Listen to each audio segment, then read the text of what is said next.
우리들이 살다 보면은 이해할 수 없는 사람들을 만날 때가 참 많습니다. 어떻게 저런 생각을 할까? 어떻게 저렇게 말할까? 어떻게 저렇게 행동할까? 어떻게 저렇게 살까? 이해가 되지 않는 사람들을 만나는 순간들이 얼마나 많은지 모릅니다. 여러분이 지난 한 주간을 살면서도 그런 순간들을 많이 접했을 겁니다. 어떻게 저 사람은 저럴까라고 이해가 되지 않는 그런 순간들이 적지 않았을 겁니다. 그런데요, 우리가 이해하기 어려운 그런 사람들은 멀리에만 있지 않습니다. 멀리가 아닌 정말 가장 가까운 내 옆에서부터 이해할 수 없는 사람들이 있습니다. 남편이 이해가 되지 않을 때가 있습니다. 아내가 이해되지 않을 때가 있습니다. 자식이 이해가 되지 않을 때도 있고 부모가 이해가 되지 않을 때도 분명히 있습니다. 어쩌면 한 신앙을 가지고 있는 우리 공동체 안에서도 서로를 이해할 수 없는 그런 순간을 마주하는 경우들이 참 많습니다. 어떻게 하시겠습니까? 그래도 넓은 마음 그리고 따뜻한 마음으로 서로를 이해하려고 하는 그런 자세들이 분명히 필요합니다. 그런데요, 이렇게 우리가 이해가 안 되는 것은 사람만의 문제는 아닙니다. 때로는 하나님이 이해가 되지 않을 때도 사실은 분명히 있습니다. 예를 들면 이런 거죠. 의인들은 끊임없이 고난을 당하는데 악인들은 형통하게 살아가는 모습, 그런 모습을 보면 참 하나님이 이해가 안 될 때도 분명히 있습니다. 종종 여러 가지 자연재해를 통해서 많은 사람들이 죽어가는 모습을 볼 때에도 어떻게 하나님이 그러실 수 있을까라고 하나님이 이해가 되지 않는 그런 순간들도 많습니다. 또는 내 삶 속에서 억울하고 또 당황스러운 일이 생길 때에도 하나님이 이해가 되지 않는 그런 경우들도 적지 않아 있습니다. 오늘 본문이 이야기하는 이야기도 바로 그런 이야기입니다. 하나님을 이해할 수 없는 그런 순간을 만났던 사가랴 부부, 그리고 넓게는 이스라엘 민족에 대한 이야기를 언급하고 있습니다.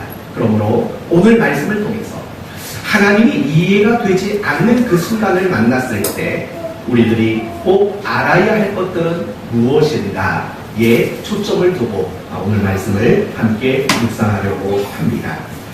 오늘 본문을 간단하게 말한다면 세례 요한의 출생 예고라고 말할 수 있습니다. 이제 5절을 보시면 세례 요한의 부모가 될 사람에 대해서 소개를 합니다. 5절을 보면 유대 왕 헤롯 때에 아비야 반열에 제사장 한 사람이 있었으니 이름은 사가랴요. 그의 아내는 아론의 자손이니 이름은 엘리사벳이라 라고 말을 합니다. 세례 요한의 부모가 될 사람의 이름이 정확히 나옵니다.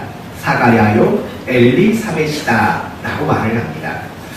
이 두 사람은 누구의 자손이냐면 아론의 자손입니다.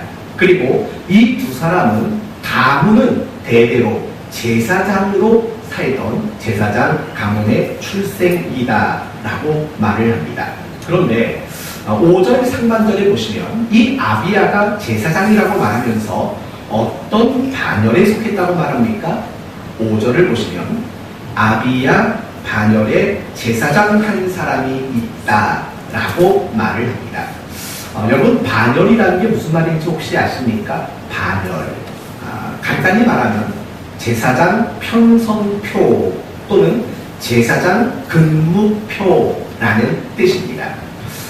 여러분, 구약시대, 적어도 오늘 본문의 이 시대만 해도 당시 제사장의 숫자가 몇 명이었는 줄 아십니까? 약 2만 명에 육박했다고 합니다. 그러니까 여러분 생각해 보십시오. 2만 명에 육박하는 제사장이 있는데 그들이 성전에서 모두 같은 자리에서 봉사의 직무를, 그 제사장의 직무를 감당할 수 있겠습니까? 그럴 수 없는 겁니다. 그래서 어떻게 했냐면 다윗 시대에 이 제사장들을 24개로 편성을 한 겁니다. 그게 24반열이 되는 겁니다. 그러니까 제사장들이 24 근무표를 짜서 일주일씩 근무를 하게 되는 겁니다. 그러니까 많으면 1년에 2번 남짓 그들이 일주일씩 성전에 와서 봉사를 하는 제사장의 직무를 감당하는 그런 역할들이 있었던 겁니다. 바로 그것을 위해서 제사장을 분류하고 편성하는 것, 그것이 바로 반열이라는 겁니다. 이 사가랴는 아비야라는 사람이 조장으로 있는 그 편성에 속한 후손이다 라는 말의 뜻이 아비야 반열에 제사장 한 사람이 있어 라는 뜻입니다. 그래서 이제 8절을 보면 마침 사가랴가 그 반열의 차례대로 이제 사가랴가 속해 있는 그 편성표대로 이제 성전에 올라가 직무를 감당하려고 올라간 겁니다. 그리고 9절 제사장의 전례를 따라 제비를 뽑아 주의 성전에 들어가 분향하고, 무슨 말이냐면 성전에서 분향의 일을 하는 역할을 아무나 하지 않았다는 겁니다. 그 반열에 속한 사람들 중에서 제비를 뽑아서 그 중에 한 사람만 이 분향의 일을 하도록 하는 전례가 있었다는 겁니다. 제비를 뽑았더니 누가 뽑혔냐면 바로 사가랴라는 사람이 제비에 뽑힌 겁니다. 그래서 그는 성전에서 분향을 드리는 그 역할을 수행하게 된 겁니다. 그런데 어떤 일이 일어나냐면 그가 성전에 올라가서 분향을 할 때 11절을 보면 천사가 등장합니다. 주의 사자가 그에게 나타나 향단 우편에 선지라. 천사가 나타난 겁니다.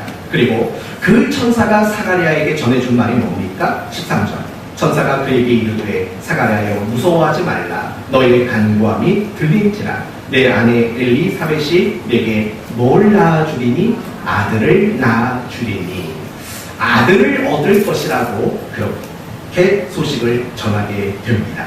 그런데 18절 말씀으로 넘어가면 사가랴가 천사에게 이르되 내가 이것을 어떻게 알리리요? 내가 늙고 아내도 나이가 많으니이다. 불신했다는 거죠. 천사가 너는 자식을 낳을 것이다 라고 했는데 그 말이 안 믿겨졌다는 겁니다. 그 말을 이해할 수 없었다는 겁니다. 그래서 그 결과가 무엇입니까? 20절을 보면 보라 이 일이 되는 날까지 내가 말을 못하는 자가 되어 벙어리가 되는 그 일이 일어납니다. 그리고 24절 이후에 그의 아내 엘리사벳이 잉태하고 천사의 고지대로 이 엘리사벳이 임신을 하게 되었다라는 이야기입니다. 오늘 본문의 내용은 이제 여러분이 대략 이해를 하셨을 겁니다. 이 본문의 내용을 가지고 우리가 첫 번째로 생각할 것은 하나님을 이해할 수 없을 때에 대한 이야기, 이해할 수 없는 하나님에 대한 이야기를 지금부터 해보려고 합니다. 오늘 본문 6절, 7절을 보면 엘리사벳이 어떤 사람인가를 이야기합니다. 6절을 보면 이 두 사람이 하나님 앞에 어떤 사람이랍니까? 의인이요. 또 주의 모든 계명과 규례대로 무엇이 없이 흠이 없이 행했다라고 말합니다. 요약하면 이런 말이죠. 이 사가랴와 엘리사벳 이 부부는 하나님 앞에 의인이었고 흠이 없는 사람이었다라는 겁니다. 물론 정말 그들이 흠이 없고 완전한 사람이었다라는 말의 뜻은 분명히 아닐 겁니다. 세상에는 흠이 없고 완전한 사람이 없습니다. 이 말은 결국 이런 뜻입니다. 그의 하루하루의 삶이, 그의 분초가 하나님 앞에 신실하기 위해 몸부림쳤던 바로 그런 인생들이었다라고 말하고 있는 겁니다. 그런데 7절 말씀을 보시면 엘리사벳이 잉태를 못함으로 그들에게 자식이 없고 두 사람의 나이가 많더라. 이들은 분명히 하나님 앞에 의인이고 흠이 없고 또 하나님 앞에 신실한 사람으로 살기 위해 몸부림쳤던 사람들입니다. 그런데 그들에게 주어진 현실은 바로 불임이라는 아이를 잉태할 수 없는 그 현실이 그들에게 주어지게 되었다는 겁니다. 성도 여러분, 이들은 딩크족이 아닙니다. 여러분, 딩크족이 어떤 사람인지 아시죠? 자신들의 생활을 즐기면서 살기 위해 억지로 아이를 낳지 않고 사는 사람들, 우리는 그 사람들을 딩크족이다 라고 말을 합니다. 이 사가랴 부부는 딩크족이 아닙니다. 자신의 인생을 즐기려고 아이를 안 낳았다는 게 아닙니다. 아이가 낳고 싶었습니다. 그리고 아이를 얻기 위해서 늘 기도도 열심히 했던 사람들입니다. 그런데 그들이 나이가 많아지도록 임신이 되지 않는 겁니다. 그들은 불임 부부로 지금 살아가고 있는 겁니다. 불행했을까요? 제 경험으로 미루어 봤을 때 불행하지는 않았을 것 같습니다. 저도 나름대로 16년간 불임 부부 아니었습니까? 근데 저도 이 사가랴 부부를 묵상하면서 불행했을까라는 생각해 봤는데 저는 불행하지는 않았습니다. 불행하지는 않았는데 참 오묘한 아픔이 있었습니다.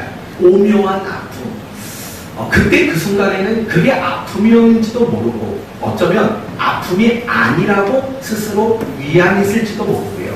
분명히 불행은 아니었지만 어딘가 모를 아픔이 분명히 있었을 겁니다. 오늘날 많은 불임자들이 그런 거 아닙니까? 오늘날의 불임자들 역시도 불행한지 아닌지는 모르겠습니다. 그러나 무엇이라고 말할 수 없는, 다 표현할 수 없는 아픔을 분명히 가지고 있을 겁니다. 이 사가랴 부부도 마찬가지였을 겁니다.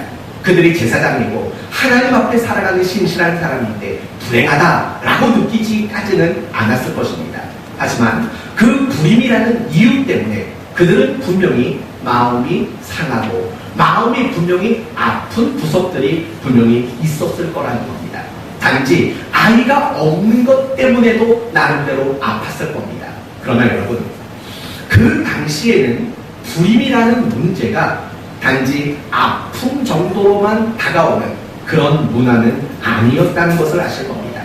도리어 그 시대에는 이런 문화였습니다. 아이를 낳지 못한다? 라는 말은 저 사람은 죄가 심각해서 하나님께 형벌을 받았다 라고 여겨지는 시대 아닙니까? 그 시대만 해도 모든 불행의 원인을 죄에서 찾는 시대였습니다. 그래서 어떤 중풍병자의 이야기를 할 때에도 뭐라고 말하냐면 저 사람이 저렇게 된 게 누구 죄 때문입니까? 라고 물었던 기억들 다 가지고 계실 겁니다. 그렇다면 여러분, 당시에는 분명히 불임이라는 것을 하나님 앞에 죄로 인한 결과로 여기던 시대였습니다. 그것이 만만했을까요? 어쩌면 아이가 없는 것 그 자체에서 다가오는 아픔보다는 그 시대 사람들의 시선, 그 시대 이웃들의 그 가시돋친 말, 그 말들이 분명히 그들을 더 힘들게 하지 않았겠습니까? 그리고 더욱이 이들은 누굽니까? 제사장 가문입니다. 제사장 가족입니다. 하나님 앞에 수종 들어야 할 그들이 늘 주변 사람들의 시선과 핀자는 이겁니다. 저 사람들은 무슨 죄가 있길래 애를 못 낳아? 라는 그런 시선과 그런 비참한 말들을 들어야만 했던 그런 위치에 있었던 사람이라는 겁니다. 25절을 보시면 그래서 주께서 나를 돌아보시는 날에 사람들 앞에서 내 부끄러움을 없게 하시려고 이렇게 행하십니다. 부끄러움을 없게 하기 위함이다라고 엘리사벳은 그렇게 이야기를 하고 있습니다. 이제 생각해 봅시다. 여러분, 사가랴와 엘리사벳은 신앙이 좋은 사람입니까? 안 좋은 사람입니까? 의인이고 흠없는 자라고 했습니다. 하나님 앞에 신실하기 위해 늘 몸부림쳤습니다. 그러나 그가 겪은 순간은 무엇입니까? 바로 불임이라는 순간 아닙니까? 정말 주변 사람들의 따가운 시선, 정말 가슴 돋친 말을 들어야만 하는 그런 순간을 그들이 마주하고 그런 순간을 겪으며 그들은 지금 살고 있는 겁니다. 그럼 여러분에게 묻습니다. 사가랴와 엘리사벳이 정말 그 일을 겪게 하신 하나님이 이해가 되겠습니까? 정말 하나님 앞에 신실하게 살려고 몸부림치고 있는데 애 낳지 못하는 사람이 되게 하시고 그래서 수치와 조롱을 당하는 위치에 겪게 하셨다면 그들 입장에서 하나님이 과연 이해가 되시겠습니까? 이번에는 조금만 더 확대해 봅시다. 이스라엘 민족 전체로 한번 이 이야기를 넓혀가 보도록 합시다. 하나님은 이스라엘 백성들을 자기 백성으로 선택하셨습니다. 그리고 그들을 애굽에서 구원하셨고 그들을 가나안 땅으로 인도하여 그 땅에 정착하게 하셨습니다. 그곳에 성전을 짓게 하셨고 신정 국가로 하나님의 백성으로 그들을 세워주셨습니다. 그러나 그들의 역사는 그렇게 순탄하지만은 않았습니다. 다윗이 통치하던 그 40여 년을 제외하고는 나머지 모든 역사들은 외세의 침입에 끊임없이 노출되며 고통을 당할 수밖에 없는 그런 비참한 그리고 불만스러운 그런 역사들이었습니다. 그러던 중에 BC 722년에 북이스라엘은 아수르 나라에 의해서 멸망을 당했고 BC 586년에는 남유다가 바벨론에 의해서 포로로 끌려가게 됩니다. 그리고 이방 땅에서 70년이라는 그런 포로의 생활을 그들은 보낼 수밖에 없었습니다. 70년이 마친 후에 그들은 다시 유다 땅으로 이스라엘 땅으로 돌아왔습니다. 그러나 영원히 그들은 바벨론의 영향권 아래 그들은 놓이게 됩니다. 그리고 더 시간이 흘러서 바벨론이 몰락하면서 페르시아에 의해서 또다시 지배와 통치를 받게 됩니다. 그리고 페르시아가 몰락하면서 알렉산드리아 제국이 힘을 얻었을 때 이스라엘은 또다시 알렉산드리아 제국에 의해서 지배를 받고 통치를 당하게 됩니다. 그러다가 알렉산더 제왕이 죽고 그 4명의 부하가 유대 땅을 나누어서 통치하는 그 순간에도 여전히 이스라엘은 비참한 역사를 겪을 수밖에 없었습니다. 그러다가 BC 63년에 로마가 힘을 얻게 되고 또 그때부터는 로마에 의해서 이스라엘 민족은 지배를 당하는 정말 불만스러운 그런 역사를 살아갈 수밖에 없었던 겁니다. 오늘 본문을 보면 사가랴가 성전에서 직무를 수행하러 올라갔다고 했습니다. 여러분, 그 성전을 상상해 보십시오. 그 성전은 참으로 초라할 수밖에 없는 성전입니다. 여러분, 이스라엘 백성들이 포로에서 돌아와서 다시 두 번째 성전을 짓지 않습니까? 그걸 우리는 스룹바벨 성전이라고 말합니다. 그걸 인도한 책임자의 이름을 붙이는 겁니다. 그런데 학개서 말씀을 보시면 이 두 번째 성전이 완공이 되었을 때 나라의 나이 많은 장로들은 울었다라고 성경을 이야기합니다. 왜 운 줄 아십니까? 그들은 솔로몬의 성전을 기억한 겁니다.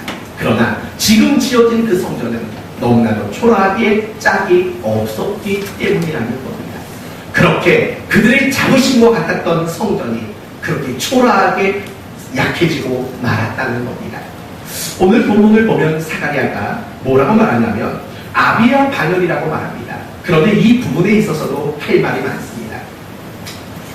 바벨론 포로 당시 제사장들도 다 포로로 끌려갔습니다. 그런데 70년 뒤에 제사장들이 다 돌아와야 되지 않습니까? 그런데 70년이 지난 후에 다시 이스라엘 땅으로 돌아온 반열은 24개의 반열 중에서 고작 4개의 반열밖에 없습니다. 나머지는 다 자기 먹고 살겠다고 여러 지역으로 그냥 흩어져서 정착하고 말았습니다. 그래서 그 4개의 반열이 돌아온 후에 다시 그것을 24개의 반열로 다시 나누게 된 겁니다. 여러분, 제사장의 그 모습 속에서도 이런 지경이 되었습니다. 정말 불만스러운, 정말 비참함을 느낄 수밖에 없는 역사 아닙니까? 그렇다면 이제 무슨 일? 하나님은 이스라엘을 내 백성이라고 분명히 선택하셨습니다. 그런데 지금 그들이 역사 속에서 겪었던 이 일들은 무엇입니까? 비참하고 불만스러웠던 일들을 그들은 겪었던 건 아닙니까? 그러니 묻습니다. 과연 하나님 백성으로 부름받은 그 이스라엘 백성들이 이러한 역사를, 이러한 순간순간들을 정말 이해할 수 있었겠습니까? 만약에 여러분이 사가랴의 부부였다면, 여러분이 이스라엘 백성이었다면 정말 그런 모든 순간들을 기꺼이 이해할 수 있을 것 같다고 여러분 생각하십니까? 우리도 때때로 마찬가지입니다. 하나님을 이해할 수 없는 순간들이 얼마나 많은지 모릅니다. 정말 작정하고 정말 기도 열심히 하겠다고 마음 먹었는데 더 어려워지는 겁니다. 내가 하나님에 대해 힘쓰겠다고 그렇게 다짐했는데 환경은 더 복잡해지는 겁니다. 말씀대로 더 순종하겠다고 다짐했는데 더 많은 유혹과 더 많은 시험이 여러분에게 다가오는 겁니다. 공동체 안에서 병든 자를 위해서 기도하는데 그 병든 자가 그만 죽고 말았습니다. 여러분, 이런 일들이 여러분이 겪게 되는 일들이라면 여러분은 정말 이해가 되시겠습니까? 여러분이 사가랴처럼 신실하게 살려고 노력하는데 여러분의 인생에 되는 게 없습니다. 정말 간절히 간절히 바라고 원하는 그것마저도 이루어지지 않는다면, 그런 순간들을 여러분이 마주하게 된다면, 그런 순간들을 여러분이 겪게 된다면 여러분은 하나님을 이해할 수 있겠습니까? 쉽지 않습니다. 우리는 지금까지도 하나님을 이해할 수 없는 그런 순간들을 많이 겪어왔습니다. 그러나 여러분이 아셔야 할 것이 있습니다. 그것은 앞으로도 여러분은 하나님을 이해할 수 없는 그 순간들을 수없이 또 만날 수밖에 없다라는 겁니다. 혹시 여러분 가운데 난 하나님을 이해 못하는 게 없습니다 라고 생각하시는 분이 계십니까? 정말 그게 가능하다고 생각하십니까? 우선 넘어가 봅시다. 그렇다면 결국 우리의 인생 속에서는 하나님을 이해할 수 없는 그런 순간들이 끊임없이 다가오게 되는 겁니다. 그렇다면 하나님을 이해할 수 없다고 여겨지는 그 순간에서 우리들이 꼭 알아야 할 것은 과연 무엇인가를 두 가지로 생각해 보겠습니다. 첫째, 하나님이 이해가 되지 않는 것은 당연하다라고 여러분은 알아야 마땅하다라는 겁니다. 오늘 본문을 보면 사가랴 부부는 하나님을 이해할 수 없었습니다. 왜요? 그렇게 의롭고 그렇게 흠없고 그렇게 신실하게 살려고 노력했는데 불임 부부가 되지 않았습니까? 이해할 수 없는 일을 겪었습니다. 그런데 정말 재미있는 건 뭔지 아십니까? 18절 말씀을 보십시오. 18절 말씀을 보면 먼저 천사가 사가랴에게 뭐라고 말하냐면 이렇게 말합니다. 아들을 낳을 거다. 이름은 요한이라고 해라 라고 전해줬습니다. 그때 사가랴의 반응을 보십시오. 18절 사가랴가 천사에게 이르되 내가 이것을 어떻게 알리요? 내가 늙고 아내도 나이가 많으니이다 라고 말하십니다. 무슨 말인지 아시겠습니까? 지금 사가랴 부부에게 아이를 주겠다라는 천사의 말을 고지 듣지 못하겠다는 겁니다. 믿지 못하겠다라는 겁니다.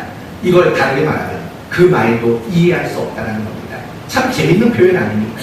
아니 불임인 것, 아이를 낳지 못하는 것도 사가랴 부부는 이해가 안 됐지만 하나님이 아이를 주시겠다고 말하고 있는데도 내가 나이가 많고 늙었다라는 이유로 그 말도 이해를 하지 못하고 있다는 겁니다. 안 주는 것도 이해가 안 되고 주는 것도 이해가 안 되는 겁니다. 다시 말하면 지금 이 사가랴 부부는 아이와 관련해서는 모든 게 이해가 안 되는 겁니다. 안 준 것도 이해가 안 되고 주겠다고 하는 것도 이해가 안 된다는 겁니다. 다시 묻습니다. 사가랴 부부는 믿음이 없는 사람입니까? 아닙니다. 의인이고 흠없는 자고 하나님 앞에 신실하게 살아갔던 사람들입니다. 믿음이 좋은 사람입니다. 그런데 그렇게 믿음 좋은 사가랴였는데도 불구하고 하나님이 이해가 안 되는 겁니다. 부인인 것도 이해가 안 되는 거고 아들 주겠다고 했는데도 그 말이 이해가 안 되고 있다는 겁니다. 사랑하는 성도 여러분, 이게 참 어려운 문제입니다. 만약에 사가랴 부부가요 믿음이 없고 신앙이 없는 사람이라고 그래서 그들이 하나님을 이해할 수 없다고 말한다면 우리는 이 문제는 간단합니다. 그래 믿음이 없어서 그래 신앙이 없어서 하나님을 이해 못해 라고 말하면 간단히 해결이 됩니다. 하지만 우리는 그렇게 넘어갈 수 있는 문제가 아닙니다. 왜냐하면 사가랴는 믿음이 좋았던 사람입니다. 그의 신앙도 아주 좋았던 사람이기 때문입니다. 그런데 그가 하나님을 이해하지 못하겠다라고 말하고 있는 겁니다. 여기서 우리는 아주 중요한 한 가지를 알아야 합니다. 그게 뭔지 아십니까? 우리가 아무리 믿음이 좋아도 우리가 아무리 신앙이 좋아도 하나님을 이해할 수 없다라는 점입니다. 믿음의 조상 아브라함을 한번 생각해 보시겠습니까? 100세의 하나님은 아들을 주셨습니다. 이삭을 주셨습니다. 그러나 어느 날 하나님이 아브라함에게 나타나셔서 이렇게 말씀하십니다. 내 독자 이삭을 번제로 바쳐라 라고 말씀하셨습니다. 여러분 이 말을 들었을 때 아브라함은 이해가 됐겠습니까? 아니 100살에 어렵게 주신 그 하나님이 이제 와서는 그 아들을 죽이라고 말하니 그 말을 과연 아브라함은 이해할 수 있었겠습니까? 이해할 수 없었습니다. 그러나 하나님이 개입하시고 이렇게 말씀하셨습니다. 이제야 내가 나를 사랑하는 줄 알았노라 라고 말씀하셨습니다. 그 후에야 이삭을 번제로 바치라는 그 말의 의미를 이해하게 된 겁니다. 그래서 그 이삭을 번제로 바치려던 그 장소의 이름을 무엇이라고 짓습니까? 여호와 이레라고 그 이름을 짓게 되는 겁니다. 기억해 보십시오. 아브라함이 아닙니다. 아브라함이 된 겁니다. 믿음의 조상입니다. 그러나 그 이삭을 번제로 바치라는 말을 이해할 수는 없었던 겁니다. 분명히 그도 이해할 수 없는 순간을 만났던 것이 분명합니다. 요셉이라는 사람을 또 한번 생각해 보십시오. 하나님은 요셉에게 멋진 꿈을 주셨습니다. 그러나 그가 겪었던 일들은 형들에게 미움을 받는 일들이었고, 노예로 팔리는 일이었고, 억울한 누명을 쓰고 감옥에 갇히는 일들을 겪어 말았습니다. 과연 요셉은 자신이 겪었던 그 순간들을 다 이해했을까요? 이해하지 못했습니다. 나중에 하나님이 그 모든 순간들을 깨닫게 하실 때, 비로소 창세기 50장 20절에 당신들은 나를 헤아려 하였으나 하나님은 그것을 선으로 바꾸셨다라고 하나님이 개입하시고 깨닫게 하신 후에야 자신이 겪었던 일들을 비로소 이해하게 되는 것 아닙니까? 사도 바울도 한번 생각해 보십시오. 바울에게도 육신의 가시가 있었습니다. 그것이 무엇인지는 모르지만 바울도 이해할 수 없었습니다. 왜 하나님은 나에게 그런 육신의 가시를 주셨을까 이해할 수 없었습니다. 그래서 그 바울은 하나님 앞에 3번이나 간절히 기도했습니다. 3번 기도했다는 건 뭡니까? 결국은 왜 내게 이 육신의 가시를 주셨는가를 이해하지 못했기 때문에 3번 기도한 거 아닙니까? 그때 하나님이 개입하셨습니다. 너와 하여금 자고하지 않기 위함이다. 그러면서 약한 데서 능력의 남을 알게 합니다. 라고 그 의미를 깨닫게 해주셨습니다. 그때 가서는 더 이상 사도 바울은 자신의 육체의 가시를 해결해 달라고 기도하지 않습니다. 그러니까 결국 그 앞 대목만 본다면 무엇입니까? 바울도 자신에게 있는 그 육신의 가시가 도대체 왜 주셨는지 도무지 이해하지를 못하고 있다라는 겁니다. 그렇다면 여러분, 오늘 본문의 사가랴, 그리고 믿음의 조상 아브라함, 그리고 여러분이 아는 그 신실한 요셉, 그리고 여러분이 아는 그 위대한 사도 바울, 그들 모두는 믿음이 좋았던 사람들이고 신앙도 남달랐던 사람들입니다. 그러나 그들이 때때로 겪는 그 순간들을 그들은 이해했습니까? 이해하지 못했다라는 겁니다. 사랑하는 성도 여러분, 믿음이 좋아진다고, 신앙이 좋다고 내가 겪는 그 순간들을 다 이해할 수 있을 거라는 그런 생각을 우리는 빨리 내려놓아야 합니다. 하나님이 우리에게 계시해주고 우리에게 설명해주고 하나님이 우리에게 깨닫게 해주시기 전까지는 내가 겪는 그 일들을 우리는 도무지 이해할 수 없는 겁니다. 우리의 이성을 동원하고 우리의 지성을 동원하고 심지어 나의 모든 신앙을 총동원한다 할지라도 우리는 하나님을 결코 이해할 수 없습니다. 그 이유가 뭔지 아십니까? 가장 명확한 답을 드리겠습니다. 왜 우리는 하나님을 이해할 수 없는가? 그에 대한 이겁니다. 우리는 인간이고 하나님은 하나님이십니다. 여러분, 이 말의 의미를 아십니까? 인간이 하나님을 이해할 수 있다고 여러분 생각하십니까? 하나님은 크십니다. 하나님은 깊으십니다. 하나님은 넓으신 분이십니다. 그러나 우리는 작습니다. 우리는 낮습니다. 우리는 좁습니다. 그런 우리가 크고 깊고 넓은 하나님을 이해할 수 있다고 말하는 것, 그것이 얼마나 무지한 생각이며 그것이 얼마나 교만스러운 생각인지 여러분 알고 있어야 하지 않겠습니까? 더 간단히 얘기해 봅시다. 여러분은 여러분 자신이 이해가 됩니까? 전 이해가 안 됩니다. 전 제 자신도 이해가 안 됩니다. 맨날 그러면 안 되지, 맨날 생각을 해도 또 그 삶을 살아가는 제 모습을 보면 전 제 자신도 이해가 안 됩니다. 물론 남도 이해가 안 됩니다. 왜 그럴까? 남도 이해가 안 됩니다. 그러면 생각해 보십시오. 내 자신도 이해 못하고 똑같은 사람이 누군가도 이해하지 못하는 우리가 하나님을 이해하겠다고요? 정말 그게 가능한 일이라고 여러분 생각하십니까?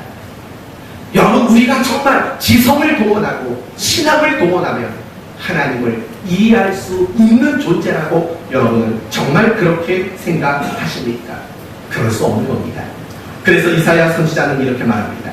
여호와의 말씀에 내 생각은 너희 생각과 다르며 내 길은 너희 길과 달라. 하늘이 땅보다 높음 같이 내 길은 너희 길보다 높으며 내 생각은 너희 생각보다 높으니라 라고 말하고 있는 말입니다. 여러분, 이 말씀들이 왜 등장하는 겁니까? 도무지 하나님 이해가 안 됩니다 라고 말하는 그들의 반응 때문에 나왔던 말들 아니겠습니까? 사랑하는 성도 여러분, 하나님은 이해의 대상이 아니라는 점을 명확히 아십시오. 하나님은 우리가 이해해야 할 대상이 아니라 우리가 믿고 우리가 신뢰해야 하는 대상이라는 사실을 여러분 꼭 알아야 하는 겁니다. 지금 여러분이 겪고 있는 일, 지금 여러분이 마주하고 있는 그 순간 하나님이 이해되지 않는 것, 그것은 너무나도 당연한 일입니다. 그러므로 하나님을 이해할 수 없다라고 투덜거리지는 마십시오. 여러분이 아무리 그래 해도 노력해도 하나님을 이해할 수 없습니다. 하나님이 여러분에게 계시하셔야 합니다. 하나님이 여러분에게 그 사건에 대한 설명을 주셔야 합니다. 하나님이 여러분이 겪는 그 순간에 대한 어떤 깨달음을 주셔야 합니다. 그래야만 우리는 비로소 하나님이 하시는 그 일을 이해해 갈 수 있는 그런 위치에 우리가 있다는 겁니다. 그러므로 성도 여러분, 여러분이 이해할 수 없는 하나님을 느끼고 있는 그 순간이라면 이해할 수 없다고 말하지 말고 하나님한테 물으십시오. 내가 지금 이 일을 겪도록 하시는 이유가 무엇입니까? 지금 이 일을 통해서 하나님이 하시려는 일들은 무엇입니까? 라고 고민하고 기도하는 그 자세가 도무지 하나님 이해할 수 없습니다라고 투덜거리는 것보다 훨씬 더 신실한 성도의 모습이기 때문입니다. 하나님은 이해의 대상 아닙니다. 하나님은 우리가 믿고 신뢰해야 할 대상인 것입니다. 두 번째로, 우리가 하나님이 이해가 되지 않을 때 알아야 할 것이 있습니다. 그것은 이해할 수 없는 그 일이 우리를 위해 일하시는 하나님의 손길이라는 점을 우리는 알아야 합니다. 바둑 둘 줄 아십니까? 저는 바둑은 못 둡니다. 그런데 바둑을 두다 보면 전 늘 이해가 안 되는 겁니다. 여러분, 바둑이라는 게 결국은 집싸움이지 않습니까? 집을 많이 지으면 이기는 게 바둑입니다. 그런데 여러분 보셨습니까? 바둑을 놓다 보면 맨 처음에는 막 엉뚱한 데다 갖다가 막 돌을 놓습니다. 그걸 포석이라고 합니다. 그거 왜 거기다 놨는지 여러분 이해가 되십니까? 이해가 안 됩니다. 아니, 왜 전혀 상관도 없는 동떨어진 곳에 바둑알을 갖다 놓을까? 전혀 이해가 되지 않습니다. 그런데요, 이 바둑이 끝나갈 무렵에 가면 처음에 왜 거기다 포석을 두었는가, 그게 나중에는 압니다. 그게 집이 지워지니까 그걸 그때 가서는 아는 겁니다. 바둑이니까 잘 이해가 안 되시면 수준을 좀 낮춥시다. 오목으로 좀 낮춰봅시다. 오목의 룰은 간단합니다. 자기 돌멩이를 5개 연속으로 맞추면 그건 승리하게 되는 겁니다. 그래서 오목을 잘 못 두는 사람의 특징은 뭐냐면 무조건 하나 파서 5개를 만들려고 노력을 하는 겁니다. 자기께 3개만 붙으면 심장이 뛰기 시작합니다. 그렇지 않습니까? 그리고 자기께 4개가 되면 두려움이 생기는 겁니다. 혹시 저 사람이 이거 본 거 아닐까? 이걸 막아버리지 않을까? 그런 두려움이 생깁니다. 그러니까 오목을 잘 못 두는 사람은 처음부터 포석이라는 게 없습니다. 그냥 큰 그림을 두고 여기 놓는 그런 게 없는 겁니다. 그냥 하나 놓고 2개 붙이고 3개 붙이고 오목 못 두는 사람은 그런 겁니다. 제가 항상 그렇게 해서 늘 집니다. 근데 오목도 잘 두는 사람을 보면은요, 많이 붙이는데 연연하지 않아요. 4개, 3개가 됐는지 4개가 됐는지 별로 연연하지 않습니다. 전혀 뜻밖의 자리에다가 돌멩이를 툭툭툭 올려놓는 겁니다. 근데 기가 막히게 몇 개 놓다 보면 그게 5개가 돼서 그 사람은 이기게 된다는 겁니다. 제가 말하고 싶은 건 그겁니다. 바둑을 둘 때 고수들은 포석이라는 걸 두고 오목도 포석이라는 걸 두는 겁니다. 근데 하수들은 그 포석의 의미를 모르는 거죠. 아유, 저 사람 바보 아니야? 왜 거기다 그걸 갖다 놔? 라고 늘 생각을 하는 겁니다. 이해가 안 되는 거죠. 하지만 결과적으로 보면 그 포석이 승리를 위한 신의 함수가 되는 경우들을 우리는 너무나도 잘 아는 겁니다. 제가 이해가 되지 않는 하나님을 느끼게 될 때 여러분이 드리고 싶은 이야기는 바로 그겁니다. 우리는 이해가 안 됩니다. 왜요? 우리는 하수니까. 인생의 하수이기 때문에 모든 면에서 우리는 하수입니다. 그래서 하나님이 어떤 것들을 의미심장하게 포석으로 둘 때에도 이해가 안 돼. 우리는 늘 그런 식이라는 겁니다. 무슨 말인지 아시겠습니까? 여러분이 볼 때에는 그 돌 놓은 수가 이해가 안 되는 쓸모없는 돌처럼 보이지만 하나님은 그 돌을 의미 없이 두지 않는다는 겁니다. 나중에 정말 완전한 승리를 위해서 모든 걸 철두철미 계획하셔서 거기에다가 그 포석을 두는 거라는 겁니다. 여러분이 이해할 수 없는 그 일, 여러분이 만나서 하나님 이해가 안 됩니다라고 투덜거리는 그 일은 그냥 무턱대고 내려놓은 돌이 아니라 하나님이 여러분의 인생을 그리며 계획하며 의미심장하게 바로 그 돌을 내려놓는 포석과 같은 일이라는 것을 여러분은 알아야 한다는 것입니다. 여러분, 오늘 본문을 한번 보십시오. 사가랴 부부는 불임이라는 것 자체를 이해할 수 없었습니다.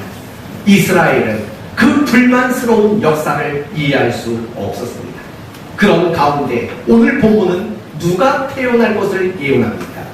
요한이 태어날 것을 예언하고 있습니다. 요한이 태어나는 이유는 뭡니까? 바로 메시아의 길을 예비하기 위함이라는 겁니다. 다시 말하면 이런 거죠. 사가랴는 왜 불임이라는 그 이해할 수 없는 순간으로밖에는 안 느껴졌지만 결국 하나님은 그것이 정말 예수 그리스도라는 승리를 결정짓는 그 한 수를 놓기 위한 포석으로 그 불임이라는 것을 하나님은 쓰고 계신다는 것입니다. 사랑하는 성도 여러분, 우리는 이 사실을 잊지 말아야 합니다. 지금 여러분 가운데 도무지 이해가 안 돼. 난 왜 이런 일을 겪어야 돼? 난 왜 이런 순간들을 겪어야 돼? 이해되지 않는다고 말하는 그게 그냥 떨어뜨려버린 돌멩이가 아니라 하나님이 여러분의 인생을 계획하며 여러분의 인생을 승리하도록 만들기 위한 포석으로 놓은 순간이라는 것, 우리는 그것을 분명히 알아야 한다는 것입니다. 어떤 신자가 배를 타고 바다에 나갔습니다. 그런데 그만 그 배가 뒤집어져서 물에 빠졌습니다. 그래도 천만다행 의식을 차리고 보니까 외딴 무인도에 다다른 겁니다. 원망스럽긴 했지만 그래도 살았다라는 것 때문에 하나님께 감사의 기도를 드렸습니다. 그리고 자신이 그 무인도에 얼마나 오래 있을지 모르니까 운막 하나를 지었습니다. 정성껏 지었습니다.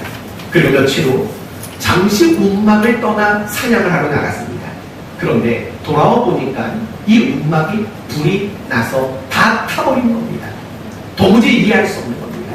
아니, 내가 바다에서 표류하고 무인도에 떨어지게 한 것도 이해가 안 되는데 그나마 내가 쉴 수 있는 이 운막까지 불태우신 하나님이 이해가 되지 않는 겁니다.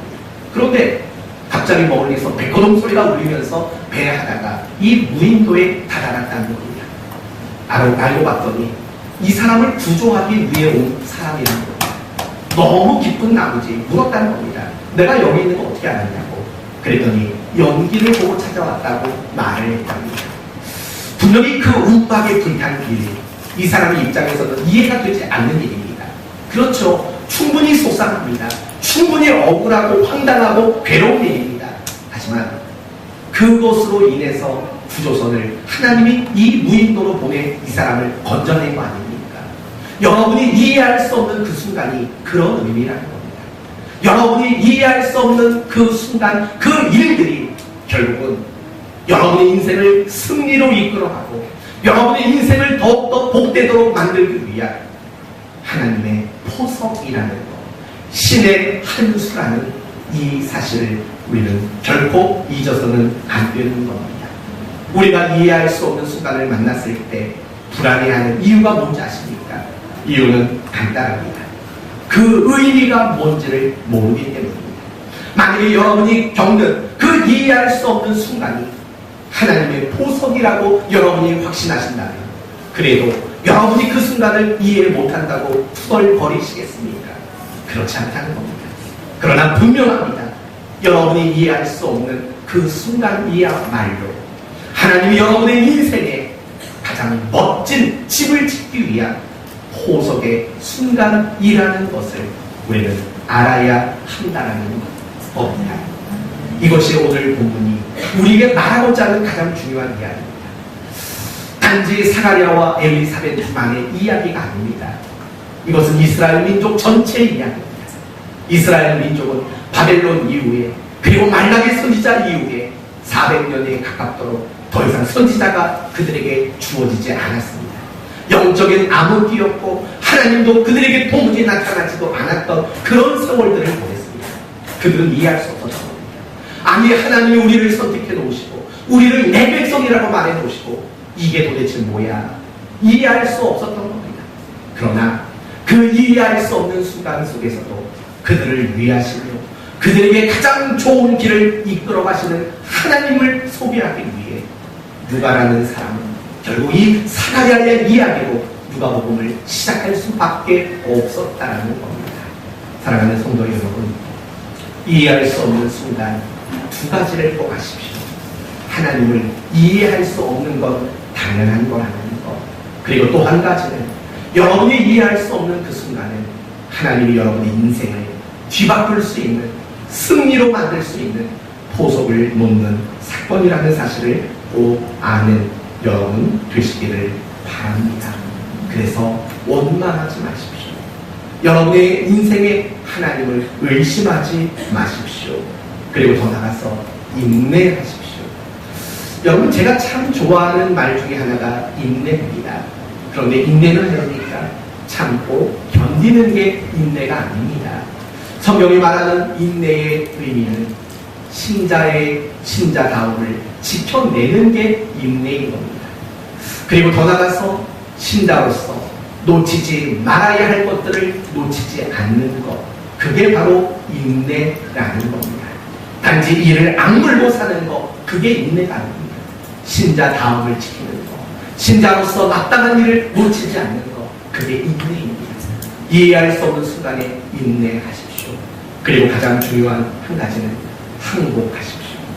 하나님께 항복하십시오. 이스라엘 백성들이 왜 끊임없이 이해할 수 없는 순간을 그들이 겪었습니다.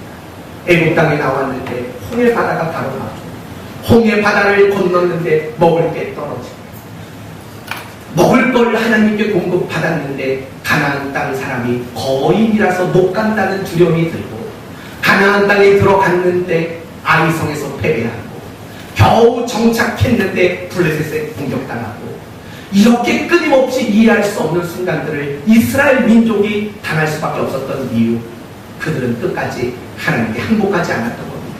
여전히 내 생각, 내 방법, 내 힘으로 그들은 살아낼 수 있다고 그들은 생각한 겁니다. 그래서 하나님은 그런 그들을 항복시키기 위해서 하나님은 이해할 수 없는 순간들을 겪도록 만들어 가셨던 겁니다. 오늘날 우리도 마찬가지입니다. 지금 여러분이 이해할 수 없는 어떤 순간들을 겪습니까? 그렇다면 고민하셔야 합니다. 하나님이 정말 이 순간에 내게 항복하기를 원하시는 것은 무엇인지, 내가 항복하지 않고 있는 것들은 무엇인지 고민하셔야 합니다. 그리고 여러분이 적어도 이해할 수 없는 순간을 만났을 때 단 한 가지만이라도 여러분은 항복을 하셔야 한다는 겁니다. 그것이 이해할 수 없는 순간 우리가 해야 할 가장 중요한 일인 것입니다. 오늘 말씀을 마칩니다. 하나님은 측량할 수 없는 분입니다. 그래서 이해할 수 없을 때가 많습니다. 그건 당연한 일입니다. 그리고 중요한 것은 이해할 수 없는 그 순간도 하나님은 우리를 위하시는 순간이고, 우리를 복되게 하는 순간이고, 우리의 인생에 너무나도 중요한 위치에 포석을 놓는 순간이라는 사실을 우리는 알아야 합니다. 의심하지 마시고 원망하지 마시고 인내하시고 무엇보다 이해되지 않는 그 순간 하나님이 원하시는 항복을 드릴 수 있는 여러분 되시기를 바랍니다. 저는 여러분 모두가 서로를 잘 이해하시기를 바랍니다. 그러나 하나님을 향해서는 믿음으로 바라보시기를 바랍니다. 이해할 수 없는 그 순간에 여러분의 인생의 포석으로 알고 묵묵히 인내하고 항복함으로 승리의 집을 만드시는 하나님을 경험하는 여러분 되시기를 예수 그리스도의 이름으로 축원드립니다. 아멘. 기도합시다. 감사하신 주님,